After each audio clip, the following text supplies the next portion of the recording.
Hey guys, the initial timeline and preliminary report for the Trump attempted assassination have been released by Senator Ron Johnson. He's the senator for Wisconsin.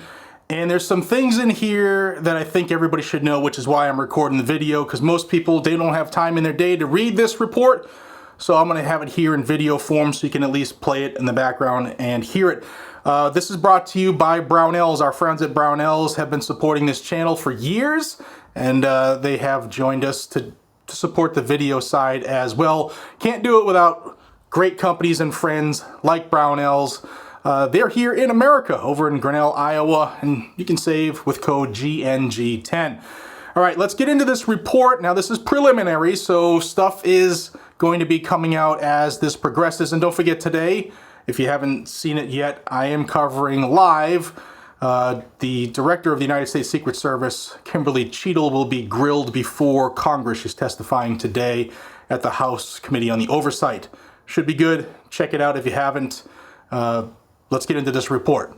So like I said, preliminary findings from Senator Ron Johnson, who is conducting an investigation into the July 13th, 2024 assassination attempt on former President Donald Trump. The executive summary: on July 13th of 2024, former President Donald Trump survived an assassination attempt at a campaign rally in Butler, Pennsylvania. The following day, Senator Ron Johnson wrote to Attorney General Merrick Garland, the Department of Homeland Security Secretary Alejandro Mayorkas, and Federal Bureau of Investigation Director Christopher Wray, demanding a preservation of records, information relating to the security of the Butler rally, background information on the alleged gunman, and all texts and communications between law enforcement agents, including Secret Service personnel, relating to the rally from July 11th of 2024 to July 14th of 2024. To date, the Department of Justice, the Department of Homeland Security, and the Federal Bureau of Investigation have failed to provide any of the requested information and have not even confirmed that they will preserve the relevant records. It's also come out in the last day and a half that Kimberly Cheadle was using the app Signal. It's a secure messenger platform, that she was using that in a possible attempt to avoid discovery or FOIA requests, because Signal is supposed to be secure, but we have seen instances in the past where those records can be called up, so we'll see what happens with that. The lack of transparency from federal entities regarding the July 13th, 2024 assassination attempt, which left former President Trump wounded, one rally-goer dead, and 2 other spectators critically injured, is unacceptable. Congress and the public deserve a full explanation and complete answers to all questions regarding the failure of security at the Butler rally. Without transparency, the truth behind the assassination attempt will never be fully revealed and understood. Given these high stakes and the public's right to know the truth, in the immediate aftermath of the assassination attempt, Senator Johnson's office began contacting federal, state, and local government entities, as well as private companies, seeking information about the security failures at the July 13th, 2024 Butler rally. Here are some key takeaways the senator's office has learned to date that the public deserves to know. 1.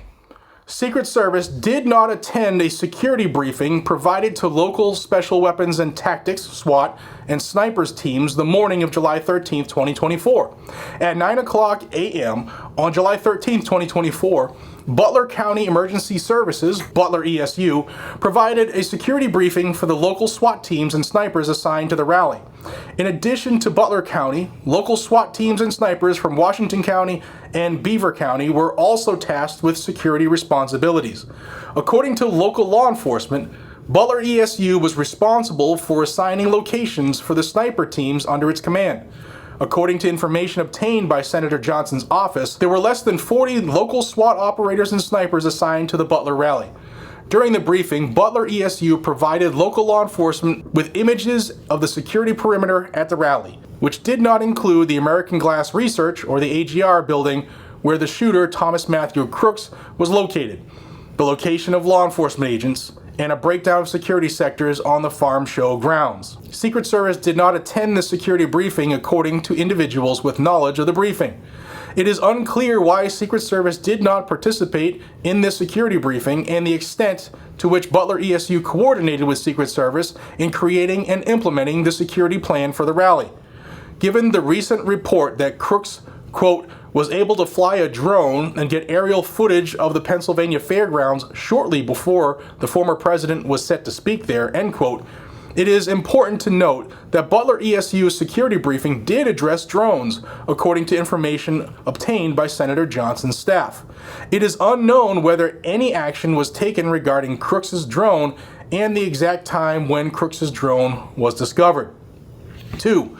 Local law enforcement said communications were siloed and they were not in frequent radio contact directly with Secret Service. Individuals with local law enforcement told Senator Johnson's office that communications between different entities providing security at the rally were siloed. For example, local SWAT and sniper teams operated on separate radio channels from patrol. According to these individuals, communications had to be routed to Butler ESU Command, who would then relay information to either Secret Service or other local law enforcement patrols. It is unclear why communications were set up this way and whether the lack of direct communications between local law enforcement and Secret Service hindered any response time or decision making. 3.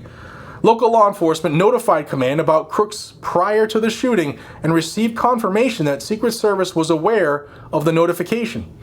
At 5:10 p.m. on July 13, 2024, nearly 1 hour before former President Trump was shot, one of 2 local law enforcement snipers, hereafter AGR Sniper 1, positioned in the AGR building, observed the shooter, Crooks, for the first time. Local law enforcement told Senator Johnson's office that at the time, even though Crooks did not have a weapon, he seemed suspicious. At 5:14 p.m., AGR Sniper 1 took at least 2 pictures of Crooks. One of the pictures appears to show Crooks on his phone. At 5:28 p.m., AGR Sniper 1 took a picture of a bicycle and backpack near the AGR building. It is unclear whether these items are associated with Crooks. At 5:32 p.m., AGR Sniper 1 saw Crooks again near the AGR building, apparently looking at news feeds on his phone and holding a rangefinder, according to information reported to Senator Johnson's office. Shortly after, AGR Sniper 1 reported the suspect to a group text of other law enforcement snipers on site and was instructed to report the suspect to Command. At 5:41 p.m., AGR Sniper 1 called into Command to report the suspect and described the suspect's appearance and notes that he has a rangefinder.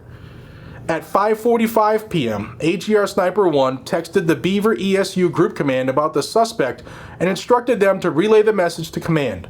At 5:59 p.m., a Beaver County law enforcement operator received confirmation from a Butler County SWAT commander that Command, which included Secret Service, was made aware of the messages and requested more information about the suspect's location. To date, there are public reports that a, quote, counter sniper flagged a suspicious man using a rangefinder to the Secret Service some 20 minutes before a gunman opened fire, end quote, at the rally. The information obtained by Senator Johnson's office appears to confirm these reports, but raises further questions about what the Secret Service did with this information, why Secret Service did not immediately send agents to the AGR building, and perhaps most importantly, why former President Trump was allowed to go on stage. 4. Following the shooting, Secret Service was seen on the roof of the AGR building with local law enforcement.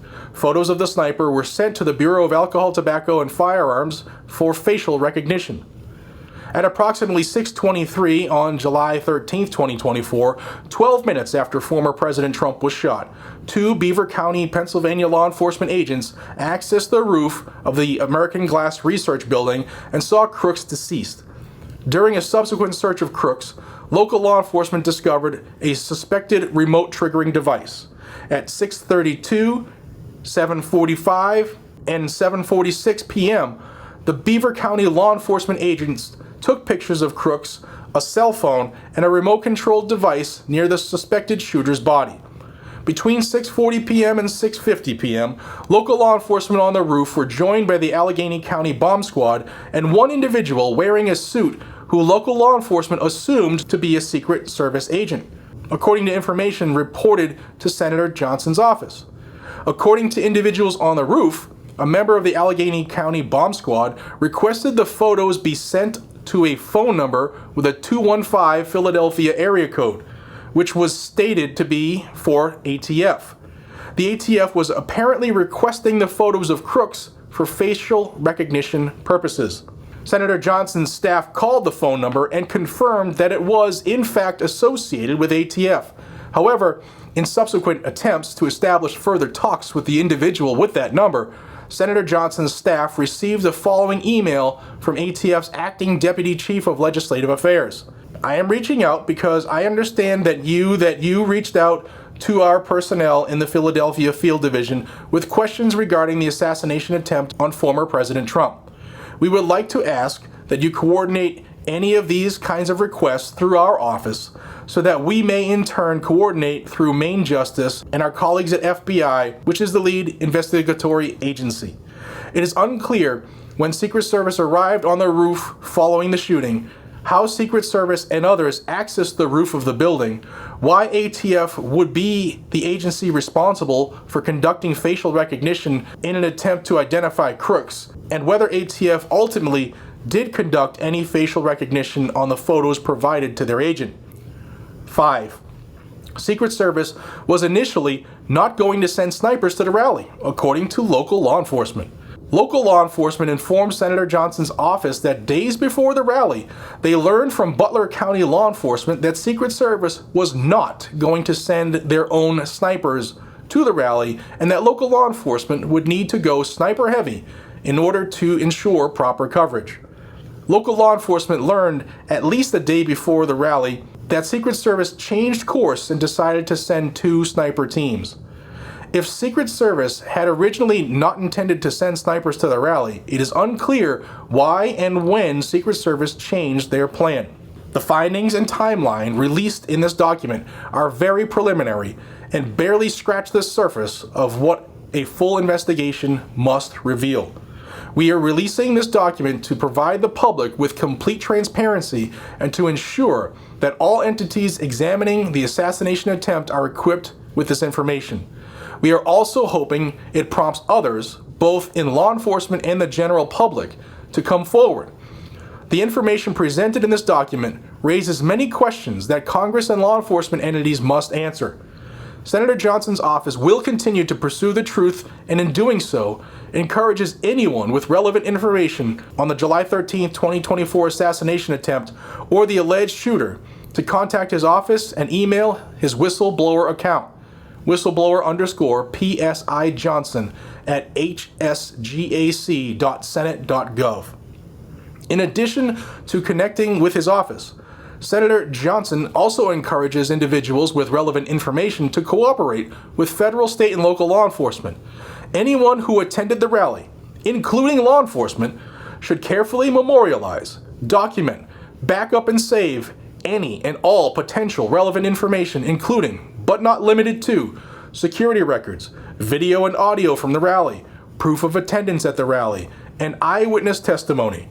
It is critical in the early days of this investigation that all potential evidence is preserved and secured. Congress and law enforcement must investigate the attempted assassination of former President Trump thoroughly, truthfully, and transparently. The public deserves no less. The preliminary timeline based on information uncovered by Senator Johnson's office.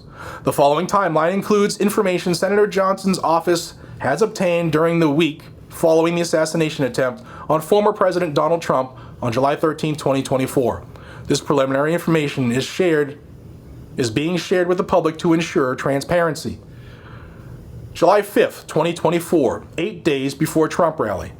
According to local law enforcement, United States Secret Service first informs Butler County Emergency Services of the Trump rally scheduled for July 13, 2024. Local law enforcement reportedly sees media reports of the rally around July 3rd, 2024, 2 days earlier. July 8th, 2024, 5 days before Trump rally. Butler ESU reportedly meets with Secret Service regarding the rally and receives information regarding the timeline of the event and is informed that the rally will be held at the Butler Farm Showgrounds. July 10th, 2024, 3 days before Trump rally. Secret Service reportedly conducts a site visit at the Butler Farm Show grounds in advance of the July 13th, 2024 rally. July 13th, 2024, day of Trump rally. 9 a.m. Butler ESU holds a briefing for local SWAT and sniper units from Butler County, Beaver County, and Washington County, providing security for the event. At the briefing, Butler ESU provides a 46-page slide deck which outlines areas of responsibility for each local unit and staging locations, including sniper locations, for each local unit and the Secret Service. According to attendees of the briefing, no Secret Service or other federal law enforcement is present for the briefing. According to attendees of the briefing, Secret Service had not initially intended to provide sniper units and changed course for unclear reasons. Butler ESU's briefing includes an outline of the security perimeter for the event and areas of responsibility. 9:27 a.m. Thomas Matthew Crooks, the alleged shooter, enters a Home Depot located in Bethel Park, Pennsylvania. CCTV footage of the Home Depot reportedly shows the shooter entering alone. 9:41 a.m. Crooks purchases a 5.5-foot aluminum dual-platform ladder. 9:42 a.m. Crooks exits the local Home Depot. CCTV footage of the Home Depot parking lot reportedly captures Crooks exiting the lot by vehicle. The footage could not identify the make, model of the vehicle. 10:30 a.m. Two local law enforcement snipers are in position on the second floor inside the American Glass Research Building. 5:10 p.m. Crooks is first observed by one of the snipers, AGR Sniper 1, at the AGR building. 5:14 p.m. AGR Sniper 1 takes the below pictures of Crooks. 5:28 p.m. AGR Sniper 1 takes the below picture of a bicycle and what appears to be two bags located near the AGR building. It is unclear what happened to the bicycle and bags after July 13th, 2024. 5:32 p.m.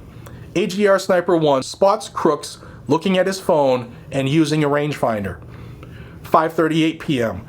AGR Sniper 1 sends a message to the sniper group about Crooks. 5:40 p.m. AGR Sniper 1 is told to call into command regarding Crooks. 5:41 p.m. AGR Sniper 1 calls into command and provides the description of Crooks and the rangefinder, as well as that Crooks was lurking around the AGR building. 5:49 p.m. Photos of Crooks are sent to Butler ESU Command. 5:55 p.m. Butler ESU Command confirms receipt of the photos and states that they have been relayed on. 5:59 p.m. Butler ESU Command asks for the direction that Crooks is traveling. AGR Sniper 1 is initially unsure of the direction Crooks is traveling. 6:05 p.m. AGR Sniper 1 later communicates that Crooks is seen moving northeast in the direction of Sheets and that Crooks has a backpack. 6:06 to 6:12 p.m. AGR Sniper 1 goes to ground floor of the building to meet local law enforcement patrol to alert them to Crooks' presence. Approximately 6:11 p.m. Crooks begins shooting. Secret Service reportedly returned fire and Crooks is killed. At 6:23 p.m., Beaver County SWAT operators access the roof where Crooks is located and confirms Crooks is deceased.